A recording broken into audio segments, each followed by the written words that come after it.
السلام علیکم ورحمۃ اللہ وبرکاتہ۔ وعلیکم السلام ورحمۃ اللہ وبرکاتہ۔ یا رب لک الحمد کما ينبغي لجلال وجهك وعظیم سلطانك، اشهد ان لا اله الا الله واشهد ان محمدا عبده ورسوله صلی اللہ علیہ وسلم، اما بعد فاعوذ بالله السميع العليم من الشیطان الرجیم من همزه ونفخه ونفثه، بسم اللہ الرحمن الرحیم۔ کل کے سبق کے اندر اللہ رب العالمین نے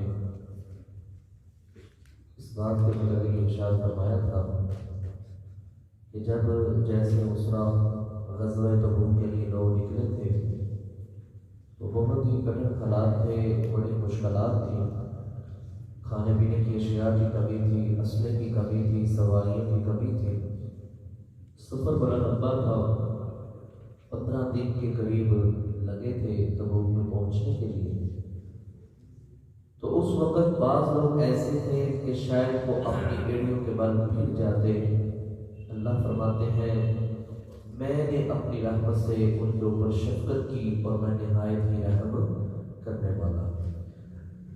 دوسری بات ہم نے یہ پڑھی تھی، جو 3 لوگ پیچھے رہ گئے تھے، سچے مسلمان تھے، مومن تھے، کعب بن مالک رضی اللہ تعالیٰ عنہ، ہلال بن امیہ اور مرارہ بن ربیع رضی اللہ تعالیٰ عنہ۔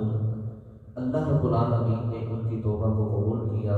اس حوالے سے ہم نے کل کے سبق میں پڑھا تھا، اور یہ بھی بات پڑھی تھی کہ کعب بن مالک کہتے ہیں اللہ کے نبی صلی اللہ علیہ وسلم میری توبہ اس لیے ہوئی ہے کیونکہ میں نے سچ بولا تھا، اور آئندہ کے بعد میں وعدہ کرتا ہوں انشاءاللہ ساری زندگی سچ ہی بولوں گا۔ اللہ ہمیں بھی ہمیشہ سچ بولنے کی توفیق عطا فرمائے۔ آج کا جو سبق ہے وہ صفحہ نمبر 15 ہے اور آیت نمبر 120 ہے۔ آج کا سبق کے اندر اللہ رب العالمین اس بات کے حوالے سے ارشاد فرمائیں گے کہ مدینہ کے رہنے والے اور مدینہ کے ارد گرد رہنے والے لوگوں کے لیے یہ بات مناسب نہیں تھی کہ وہ نبی اسلام کے ساتھ نہ جاتے، جہاد میں نہ نکلتے۔ ان کو چاہیے تھا کہ جب نبی اسلام نکل گیا تو ہمیں بھی ساتھ جانا چاہیے، اور وہ اپنی جان کو زیادہ عزیز سمجھتے ہیں نبی اسلام کی جان کی بجائے، لیکن ایسا نہیں ہونا چاہیے۔ اسی حوالے سے اللہ رب العالمین مزید اللہ کے راستے میں خرچ کرنے کے حوالے سے اور اسی طرح اور مزید معاملات کے متعلق اللہ ارشاد فرمائیں گے۔ مزید ہم سبق کے اندر پڑھیں گے۔ اللہ رب العالمین نے ارشاد فرمایا ما کانا نہیں ہے لائق اہل مدینہ، اہل مدینہ کے، ومن حولہم اور جو مدینہ کے ارد گرد رہنے والے ہیں، بستیوں میں رہنے والے ہیں، ان کے لائق نہیں تھا، ان کے لیے جائز نہیں تھا ان یتخلفوا یہ کہ وہ پیچھے رہ جاتے جہاد فی سبیل اللہ سے، اللہ اکبر، اب رسول اللہ صلی اللہ علیہ وسلم، جبکہ نبی مکرم صلی اللہ علیہ وسلم نے کلی طور پہ اعلان کر دیا تھا کہ سارے نکلو۔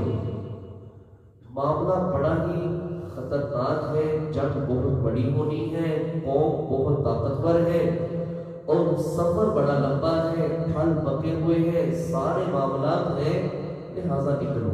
اور سب کو ہی نکلنا چاہیے تھا نبی علیہ الصلوۃ والسلام کے ساتھ مل کے، اور آگے فرمایا ولا یرغبوا اور نہیں تھا جائز ان کے لیے کہ وہ رغبت رکھتے بانفسہم اپنی جانوں سے، النفسی نبی علیہ الصلوۃ والسلام کی جان سے بڑھ گئی۔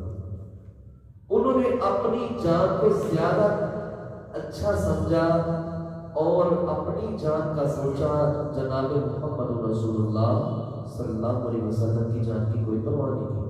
انہوں نے کہا ہمیں تکلیف نہ ہو، ہمیں اذیت نہ پہنچے، ہمارے جسموں کو تکلیف نہیں ہونی چاہیے، ہم نے اپنے آپ کو مصیبت میں نہیں ڈالنا، بلکہ اللہ فرماتے ہیں ان کو چاہیے تھا کہ محمد صلی اللہ علیہ وسلم کی جان کی پرواہ کرتے۔ نبی اسلام کے ساتھ حضرت عمر بن خطاب رضی اللہ تعالیٰ عنہ ایک دن خوشگوار موڑ کے اندر جا رہے تھے، تو نبی اسلام السلام کو کہنے لگے اللہ کے رسول وسلم میں آپ سے بڑی محبت کرتا ہوں لیکن اپنی جان سے بڑھ کے نہیں۔ اللہ اکبر۔ نبی اسلام نے فرمایا عمر تیرا ایمان خطرے میں ہے، اپنے ایمان کی اصلاح کر. فرمایا اللہ نبی صلی اللہ علیہ وسلم کیا ہوا ہے, کیا مسئلہ ہے؟ فرمایا جب تک تو مجھے اپنی جان سے بھی زیادہ عزیز نہیں سمجھے گا اس وقت تک تیرا ایمان مکمل نہیں ہوگا. اس لیے نبی اسلام نے فرمایا لا یؤمن احدکم حتی اکون احب الیہ من والدہ وولدہ والناس اجمعین. اس وقت تک کوئی انسان سچا مومن ہو ہی نہیں سکتا جب تک وہ مجھے اپنی جان سے بڑھ کے, اپنے والدین سے بڑھ کے, اپنے بیوی بچوں سے بڑھ کے مجھ سے محبت نہیں کرتا. اس وقت تک انسان کامل ایمان والا ہو ہی نہیں سکتا. تو بڑے بڑے صحابہ ہیں جنہوں نے نبی علیہ الصلوۃ والسلام کی جان کو بچاتے ہوئے آپ صلی اللہ علیہ وسلم کے ساتھ والہانہ محبت کا اظہار کرتے ہوئے, بلکہ جب نبی اسلام ہجرت کر کے مدینہ میں آ گئے تھے تو ایک مسلمان کافی اپنے پیچھے تھے, کچھ تو چھپ چھپا کے نکل آئے اور کچھ نے اپنا ایمان اس کا اظہار نہیں کیا تھا, اور بعض ایسے تھے جو ان کے ہتھے چڑھے ہوئے تھے مشرکین مکہ کے. تو اس وقت ایک صحابی رسول کو جب سولی پر لٹکانے لگے تو اس وقت ابو سفیان اور دیگر جو سردار تھے نا, انہوں نے کہا کہ اگر تیری جگہ تو بس اتنا کہہ دے ہم تمہیں چھوڑ دیں گے کہ محمد صلی اللہ علیہ وسلم کو تیری جگہ پر سولی پر لٹکا دیا جائے تو تو بڑا خوش ہوگا. تو اس وقت اس صحابی رسول کے یہ جذبات تھے, کہنے لگا ظالمو تو مجھے کہتے ہو کہ محمد صلی اللہ علیہ وسلم میری جگہ سولی پر لٹکا دیا جائے, میں تو یہ بھی برداشت نہیں کرتا کہ محمد صلی اللہ علیہ وسلم کے پاؤں میں کانٹا بھی چبھ جائے. فرمایا تم نے اپنی جانوں کو عزیز سمجھا ہے, نبی مکرم صلی اللہ علیہ وسلم کی جان کو تم نے عزیز نہیں سمجھا. اللہ مزید آگے فرماتا ہے ذالک یہ کہ انہم اس وجہ سے لا یصیبہم نہیں ان کو پہنچی ظمأ پیاس ولا نصب اور نہ ہی تھکاوٹ ولا مخمصۃ اور نہ ہی بھوک فی سبیل اللہ اللہ کے رستے میں ولا یطعون اور نہیں انہوں نے طے کی موطئا کوئی بھی وادی یغیظ الکفار نہ ہی انہوں نے غضبناک کیا ہے, غصہ دلایا ہے اور نہ ہی غصہ نکالا ہے الکفار کافروں پر ولا ینالون اور نہیں انہوں نے حاصل کیے من عدو دشمن سے نیلن مال غنیمت. اللہ اکبر. اللہ فرماتے ہیں جو بھی ان نیک لوگوں نے صحابہ اکرام رضوان اللہ اجمعین نے بھوک پیاس کی, بھوک کو برداشت کیا ہے, پیاس کو برداشت کیا ہے, تھکاوٹ کو برداشت کیا ہے, اللہ اکبر, کافروں کو للکارا ہے, ان کے بندے مقابل کھڑے ہو کے تلوار چلائی ہے, پھر تلوار چلانے کے بعد جو مال حاصل ہوا ہے اللہ رب العالمین فرماتے ہیں الا کتب مگر یہ کہ لکھ دیا گیا ہے ان کے لیے بھی عمل صالح, ان کا اچھا عمل اللہ نے ان کے نامہ اعمال کے اندر درج کروا دیا ہے. ان اللہ بے شک اللہ لا یضیع نہیں وہ ضائع کرتا اجر المحسنین نیکی کرنے والے کے اجر کو. اللہ کیا شاندار بات ہے مجاہدین, کتنی عظمت ہے مجاہد کی. نبی علیہ السلام نے فرمایا تم یہ سمجھ لو کہ جب مجاہد اپنے گھر سے نکلتا ہے جس طرح انسان صبح کے وقت روزہ رکھتا ہے شام کو افطار کرتا ہے, اور اسی طرح یہ بات یاد رکھو جب مجاہد اپنے گھر سے نکلتا ہے روزانہ اس کو ایک نفلی روزے کا اور روزانہ ساری رات نماز پڑھنے کا ثواب اللہ ویسے ہی اس کے نامہ اعمال کے اندر درج کروا دیتا ہے. کوئی ہے اس کے مد مقابل عمل نہیں کہ فلاں عمل کرو تو رات کو جاگنے کا جو ثواب ہے تہجد کی نماز کا ملے گا. اللہ اتنی فضیلتیں, اتنا اجر, اتنا ثواب. اللہ کے راستے میں کھڑے ہو کے جہاد فی سبیل اللہ کے اندر نکلا ہوا مجاہد رات کو پہرا دے, اور دوسری طرف کیا ہے لیلۃ القدر کی رات ہو, بیت اللہ ہو, حجر اسود سامنے ہو اور وہاں وہ کھڑے ہو کے نوافل ادا کر رہا ہو اور ایک اللہ کے راستے میں جہاد کر رہا ہے. پیارے نبی صلی اللہ علیہ وسلم نے فرمایا جو جہاد کے میدان میں اس کی فضیلت زیادہ ہے. اس لیے اللہ کہتا ہے تم نے کیا سمجھا ہے, تم پیچھے بیٹھ کے اپنے آپ کو بڑا تناؤ رکھا مت سمجھتے ہو. جنہوں نے بھوک کو برداشت کیا, پیاس کو برداشت کیا, تکالیف کو برداشت کیا, گردن دوبار ان کے چہروں کے اوپر پڑا, نبی اسلام نے فرمایا لوگوں یہ بات یاد رکھو، جو قدم غبار آلود ہوئے، جن کے اوپر غبار پڑ گیا، جن کے اوپر دھوڑ گڈھا پڑ گیا، اور ایک دوسرا کافر ہے، اللہ رب العالمین ان دونوں کو کبھی ایک جگہ میں اکٹھا نہیں ہونے دے گا۔ یہ جو گڈھا پڑتا ہے انسان کے اوپر، یہ گرد و غبار، اللہ اس کا بھی مل ڈال دے گا۔ فرمایا جن قدموں کے اوپر اللہ کے راستے میں یہ گرد و غبار پڑے گا، اور دوسری طرف کافر ہے، یہ گرد و غبار والے پاؤں اور دوسرا کافر، یہ دونوں اکٹھے نہیں ہوں گے۔ کیا مطلب؟ جس کے گرد و غبار پڑ گیا اللہ کے راستے میں، وہ کبھی جہنم میں نہیں جائے گا انشاءاللہ، اللہ کی توفیق سے۔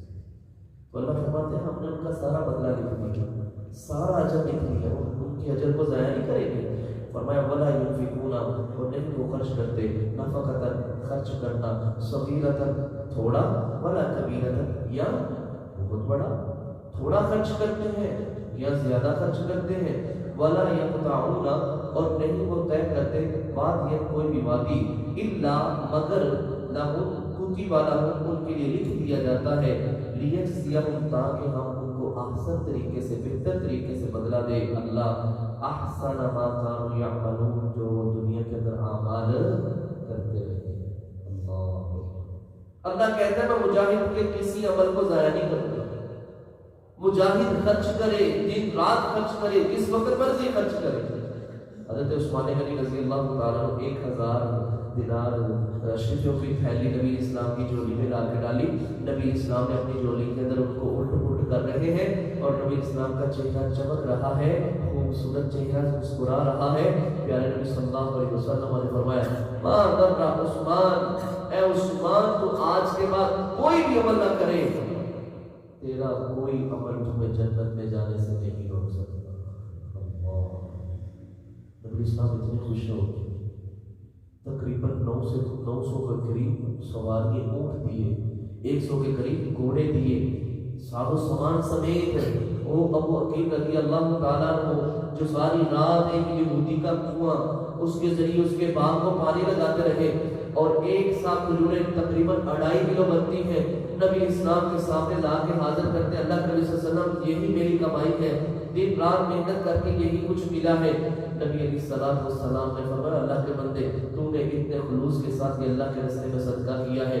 نبی اسلام نے پکڑ کے پورے ڈھیر کے اوپر تقسیم کر دیا، فرمایا یہ بھی انسان اللہ کے حضور صدقہ لے گیا۔ اللہ فرماتے ہیں تھوڑا عمل کرے، زیادہ عمل کرے، لاکھوں کے حساب سے تقسیم کرے، ہزاروں کی تعداد میں تقسیم کرے، سینکڑوں کے لحاظ سے تقسیم کرے، اللہ اس کے عمل کو ضائع۔ 1 روپیہ خلوص کے ساتھ دے دے، 2 روپے کی وسعت ہے 2 روپیہ دے دے، 5 کی ہے 5 دے دے، لیکن دے ضرور اللہ کے راستے میں۔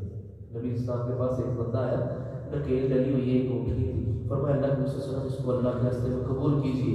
نبی اسلام نے فرمایا اللہ کے بندے خوش ہو جا، کل قیامت کا دن ہوگا، اللہ رب العالمین تمہیں 700 اونٹنیاں دے گا، اور 700 کی 700 کو ہی نکیلے ڈلی ہوئی ہوگی۔ 1 روپیہ دیا کتنا بدلہ ملا؟ 700 ہوگا۔ اللہ کے راستے میں خرچ کرنے کا اتنا مقام ہے، فضیلت ہے، اور اس کو میرے رب کو بھی ضرورت نہیں ہمارے پیسوں کی، ہمارے مال کی۔ اللہ تو دیکھنا چاہتا ہے میرے راستے میں دیتا کون ہے، میں نے اس کو دیا ہی سانپ بن کے تو نہیں بیٹھا ہوا۔ من ذا الذی یقرض اللہ قرضا حسنا فیضاعفہ لہ اضعافا کثیرہ، اللہ کہتا ہے کون ہے جو مجھے قرض دیتا ہے، میں جب واپس لوٹاؤں گا تو بڑھا چڑھا کے واپس لوٹاؤں گا۔ دنیا کے اندر اگر کسی نے قرضہ لیا تو وہ دینا ہی اس کے لیے مشکل ہوتا ہے، تو اللہ تو کہتا ہے میں تو بڑھا چڑھا کے واپس کروں گا انشاءاللہ۔ تو اس لیے میرے بھائیوں ہمیں بھی دن رات اللہ کے راستے میں خرچ کرتے ہی رہنا چاہیے، اور یہ بڑی اللہ کی خاص کرم نوازی ہے کہ اللہ ہمارے مال کو قبول فرما دے۔ بات سمجھنے والی ہے، چھوٹی سی بات ہے، سمجھنے والی ہے کہ اللہ ہمیں توفیق دے دے، ہمارے مال کو مسجد میں لگا لے، ہمارے مال کو مدرسے کے اندر لگ جائے، تو یہ ہمارے لیے سعادت والی بات ہے، خوش نصیبی نہیں ہے کہ مال بجائے اس کے کہ اللہ کے گھر کے علاوہ کسی اور جگہ استعمال ہو۔ اللہ ہم سب کو اپنے گھروں کے ساتھ مخلصانہ محبت کرنے کی توفیق عطا فرمائے۔ فرمایا وما کان المؤمنون، اور نہیں ہے مومنوں کے لیے لین فیرو کہ وہ نکل جائے کافہ سارے کے سارے۔ اس کے یہ دو مطلب ہیں۔ ایک یہ ہے کہ سب کو ہی جہاد کے لیے نہیں نکلنا چاہیے۔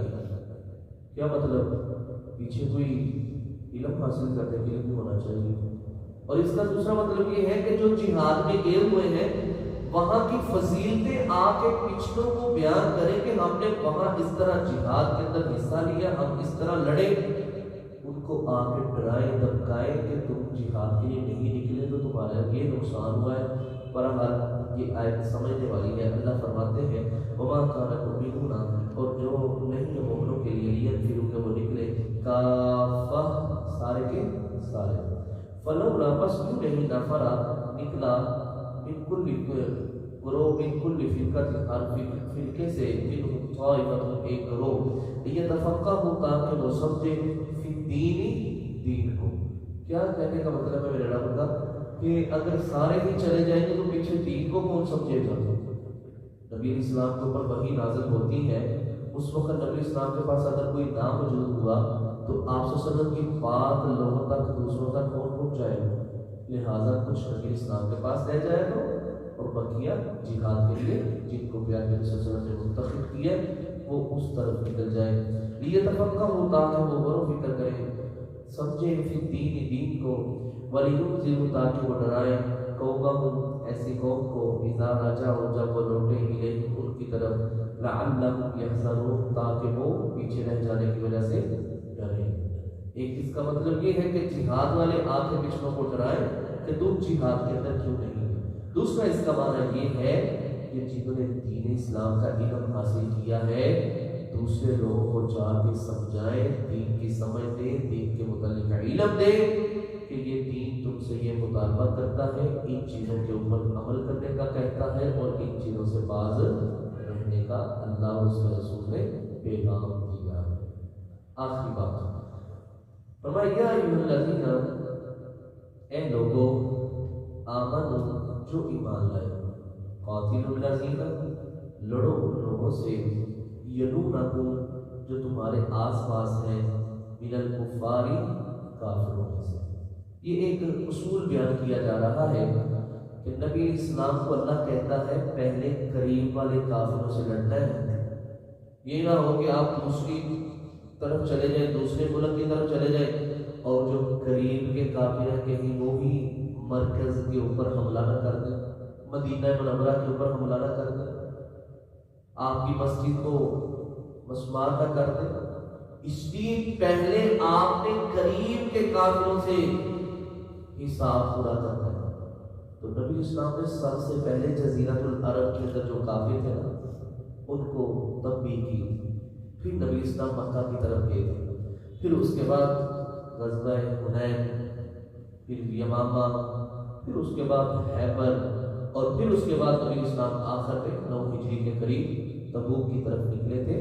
تو اللہ حکم دے رہا ہے نبی مکرم صلی اللہ علیہ وسلم کو، یلونکم جو آس پاس ہے نا آپ کے، من الکفار کافر، ولیجدوا اور چاہیے کہ وہ پائیں فیکم تمہارے اندر غلظہ غصہ، کافروں کو تمہارے اندر غصہ نظر آنا چاہیے کہ یہ کافروں کے خلاف بڑے ہی سخت ہیں، ان کے خلاف نہیں ہم نے کھڑے ہونا، ان سے لڑائی نہیں کرنی، تم نے اپنے جذبات آثار ایسے دکھانے ہیں کہ کافر دیکھ کے تم سے ڈر جائیں، خوف کھائیں اور تم سے لڑائی کرنے کی بجائے دور بھاگیں۔ فرمایا تم نے ان کو غصہ دکھانا ہے، وَاعْلَمُوا اور جان لو، ان اللہ بے شک اللہ مع المتقین تقوی اختیار کرنے والوں کے ساتھ ہے۔